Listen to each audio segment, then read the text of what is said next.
Hello, good morning, good afternoon, good evening, wherever you are. This is your Talk Architecture host, Naziaty Mohd Yaacob, with the topic, Is Being an Architect Your Destiny?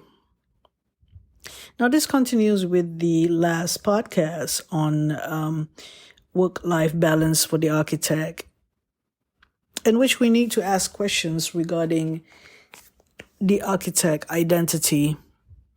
When you set out to take architecture course, before taking architecture course, indeed, you had the idea that it is all about creativity. Yeah. And there are other courses that are about creativity as well.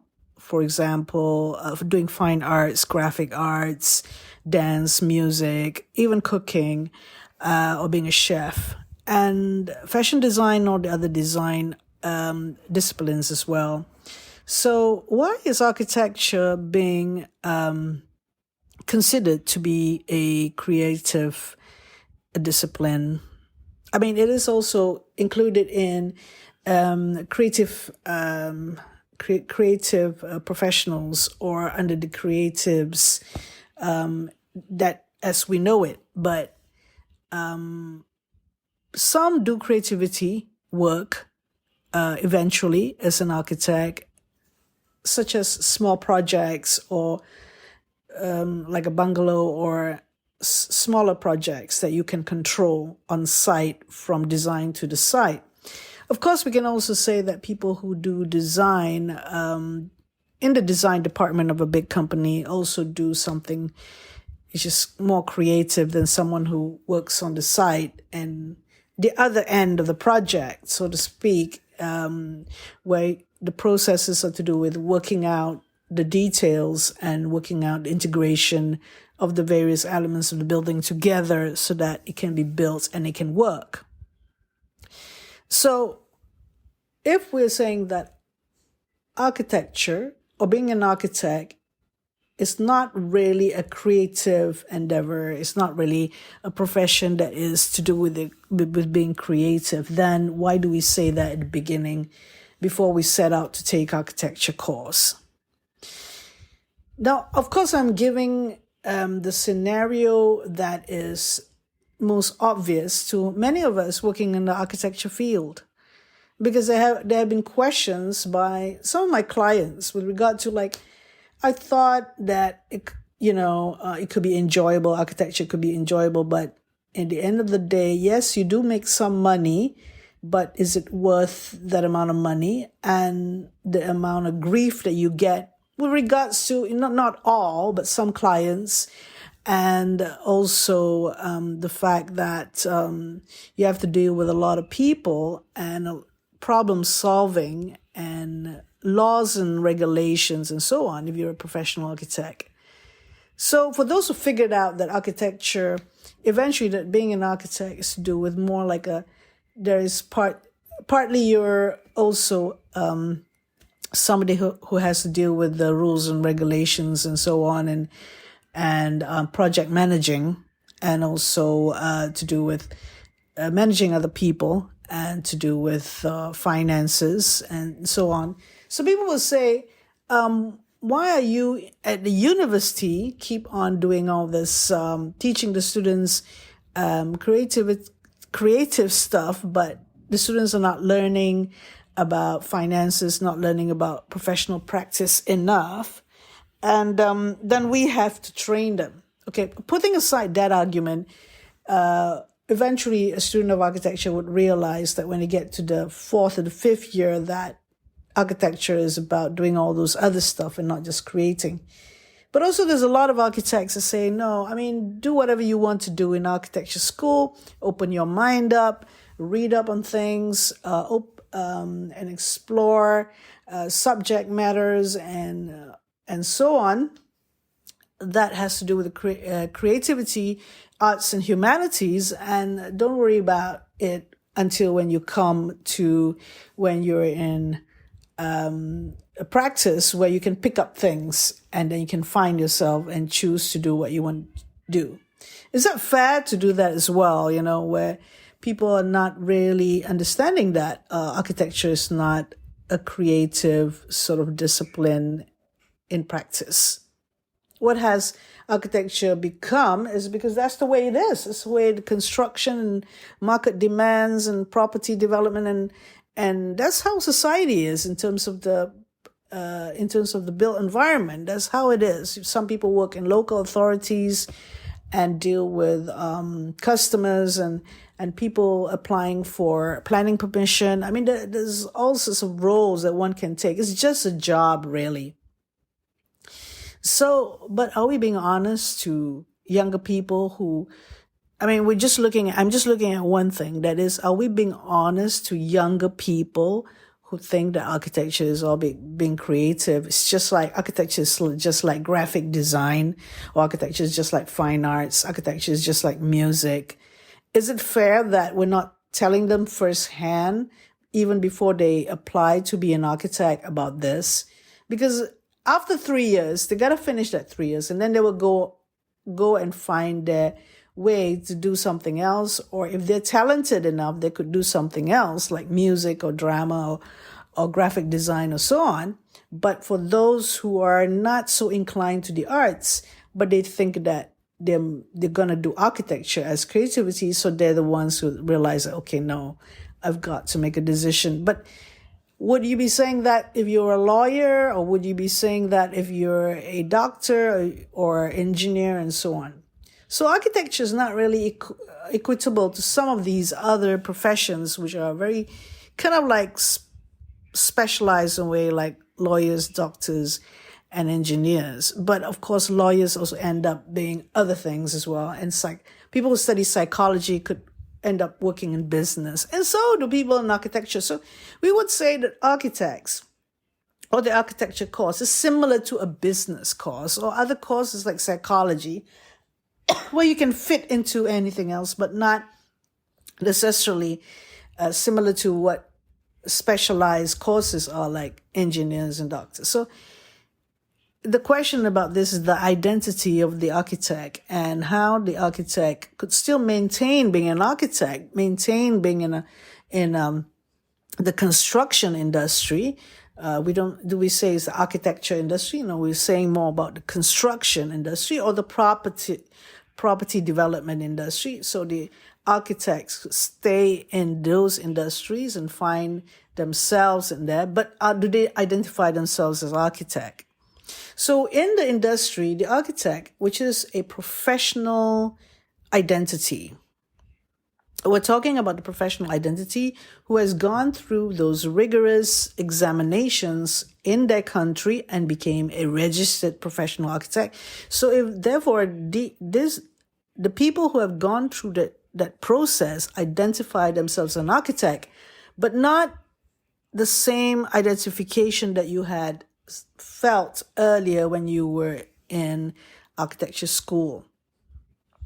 So the decision to be a professional architect is made after graduation, usually after the 5th year, the Master of Architecture, and for a couple of years you decide or not you want to go that way of being a professional architect and also go through all the examinations. And you made up your mind, and therefore off you go, trying to be that professional architect. We're always trying to convince ourselves along the way our decision making.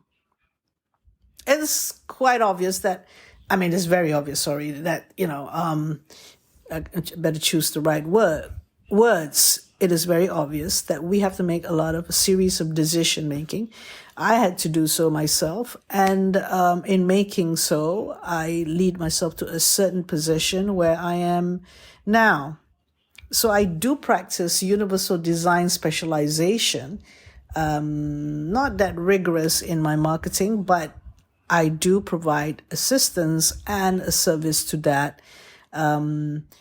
due to being experienced in doing a number of consultations before with that regard. So architects make out what they're going to be at the end game towards after retirement or during, when they're in the 50s and the 60s, what they will be concentrating on. Some of them retire early to do other things, depending on what they wish to do. So this talk today is just like trying to prise open or look at the points and arguments with regard to the architect's identity. And it's relating to the mental health aspects of architects that we dealt with in the last episode, where we talk about how, that we're trying to get every day a balance so that we are happy doing what we're doing. And these are for regular mid-level architects, junior architects coming in, mid-level architects or senior architects still doing architecture, and how to cope with being an architect in a company, self-employed or employed by someone else, and being happy about it, being comfortable with being an architect. So life's purpose is one of the things that's important in terms of asking questions about what you're doing, whether you're happy doing what you're doing. So some of these points, some of these aspects of the everyday life, which needs to be regarded more than other things, is waking up in the morning to feel that this is my life's purpose and I'm really gearing up to do the job. People try to compare it to someone who does the mundane things like cleaning or, housekeeping or something that is to do with menial jobs. And people would argue that, I didn't study hard enough, so I'm doing a more menial job like construction work or something that is more service-oriented at the lower end of the income levels. And so architecture could be boring at the end of the day if you don't really think that is your life's purpose. Like somebody who's doing cleaning, which thinks, okay, I would be the best cleaner there is, or okay, I'll be the best architectural assistant there is. So not knowing your life's purpose, not actually accepting that is what you like to do, that is what you're comfortable to do, is a problem, which will show in itself in terms of some sort of burnout symptoms or stressful symptoms, because along with being an architectural assistant, you have to actually be able to cope with being in a team in a project team that's doing a project, obviously, and taking instructions from your supervisor, or being a leader of that team and trying to make decisions good enough so that the team can gel together and make the project more successful, or not have work left over to be done during the weekends or after working hours. So,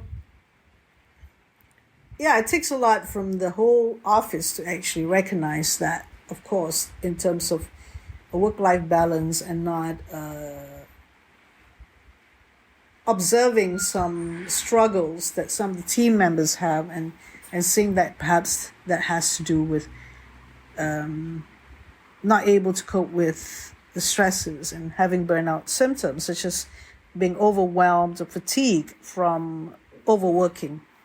So that is identifying as a group that we are architects, an architectural team, and that we have this role to play, and that's our purpose, to get to the finishing line together. So it's managing people is the most difficult, of course, in terms of if you were the leader of a team or you're the director of the company, and you may see more like it as the problems that the team members have in terms of finding the purpose and finding that encouragement that within themselves to see it through. Of course, we shall also note that asking questions of the past and asking why we're taking architecture, do we identify ourselves as architect, leads to us to making decisions whether we want to stay on being an architect. And for us who feel that one thing, knowing about mental health and the architect can do certain things to improve their situation and get a proper work-life balance, which would make it much more bearable for the day-to-day to happen. Because really, you're waking up in the morning and you're doing the same thing, and then almost the same thing often, and there could be some variety of variations along the week, and you look forward to certain things that you like. However, the encouragement to yourself is necessary so that you could recognize that there's some sort of fulfillment, some sort of happiness quotient in the day, in the week, in the months, in the years, as whatever position of architect that you are, mid-level or junior or senior.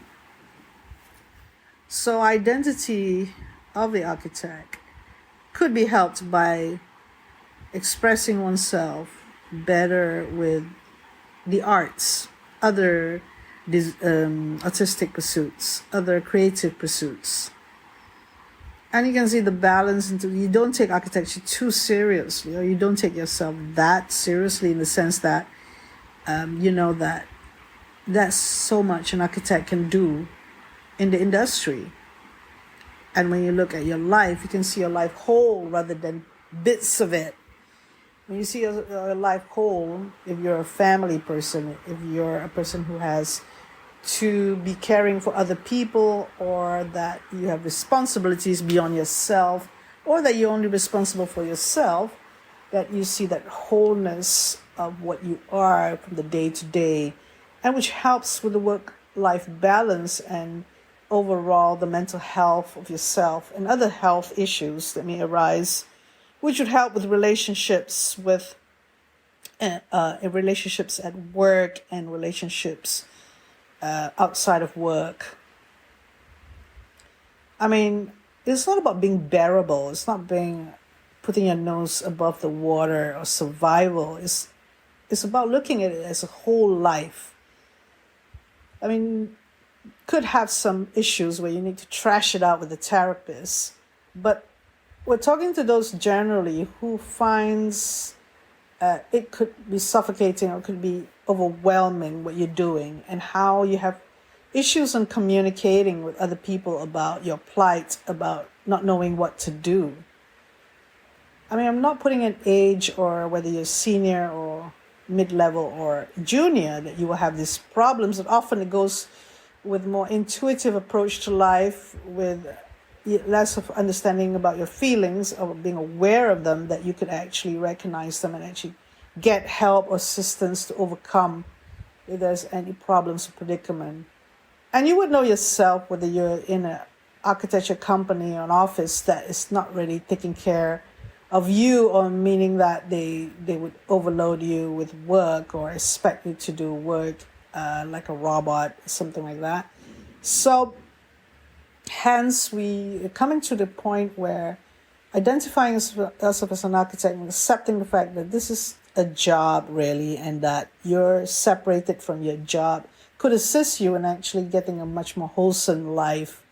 And there is the before work and the after work scenarios which you could improve as a human being, rather than go to sleep thinking about your work and wake up thinking about your work. There is that work-life balance that you could achieve if you were to do certain things, which include, in my program, number one is visioning and visualizing about your vocation and your life's purpose, for example. And number two, creative expressions that you could do, in which every day you could assist in actually like a jar, and you're like a human being, right? A human being is like a jar. There's an analogy to that, where you put a lot of stuff in, but you can't really put the stuff out unless you have a good system to let it out. So the creative expression is one of those systems, one of those ways that you could actually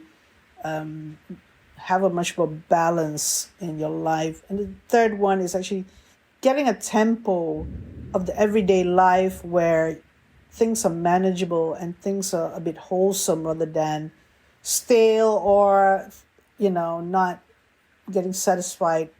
And having a way to get satisfaction and having knowing methods of how to balance yourself by self-awareness techniques and so on. So the program will help you to find the work-life balance that you need, which you severely lacking off at the moment. And so check out it in the links I provided, and you can find me in rediscover_architect, which is the tag for my Instagram handle, and you could check out the free guide on 3 reasons you suffer from stress and burnout as an architect and how to fix it fast. And also in my Facebook and Twitter, Naziaty Yaacob or Naziaty. Thank you.